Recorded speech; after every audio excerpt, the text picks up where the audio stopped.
గత 10 సంవత్సరాల్లో మోడీ ప్రభుత్వం సహకరించకపోయినా ఒక్క రూపాయి ఇవ్వకపోయినా కేసీఆర్ గారు కళ్యాణ లక్ష్మి లేదా, షాదీ ముబారక్ ఇయ్యలేదా, కేసీఆర్ కిట్ ఇయ్యలేదా, రైతు బంధు ఇయ్యలేదా, 24 గంటల కరెంట్ ఇయ్యలేదా, 33 మెడికల్ కాలేజీలు పెట్టలేదా, అభివృద్ధి సంక్షేమాన్ని జోడెద్దుల మాదిరిగా నడిపియలేదా?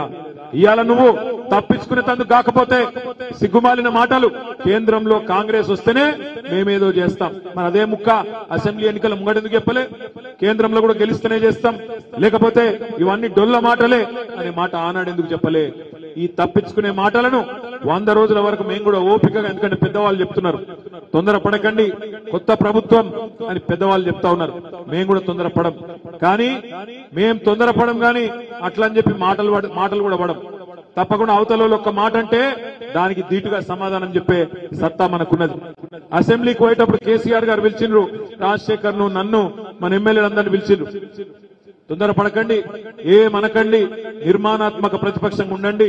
ఇది మనం తెచ్చిన రాష్ట్రం, ఈ రాష్ట్రాన్ని మనమే కాపాడుకోవాలి, మంచిగా చూసుకోవాలి, తొందరపడకండి, మనకండి అని చెప్పినారు కేసీఆర్ గారు. మేము కూడా అట్లే పోయినాక మంచిగా మర్యాదగా ఉన్నాం. స్పీకర్ ఎలక్షన్ కు రమ్మన్నారు, ఏకగ్రీవం చేసేందుకు పోయి సంతకాలు కూడా పెట్టాం. కానీ తెల్లారి గవర్నర్ గారి ప్రసంగం అని పిలిచింది. ఆ గవర్నర్ గారి ప్రసంగం ఒక సామాన్య కాంగ్రెస్ కార్యకర్త ఎలక్షన్ రోజు మాట్లాడిన దానికంటే హీనంగా ఉండే. అందుకే విధి లేని పరిస్థితుల్లో ఎదురుదాడికి దిగినాం. వాళ్ళు ఒక మాట అంటే మేము కూడా సమాధానం చెప్పినాం. అసెంబ్లీ చూసిరా మీరంతా? చూసినరా? చూడలేదా? బాగానే సమాధానం చెప్పినామా? ఇంకా చెప్పేది ఉండేనా?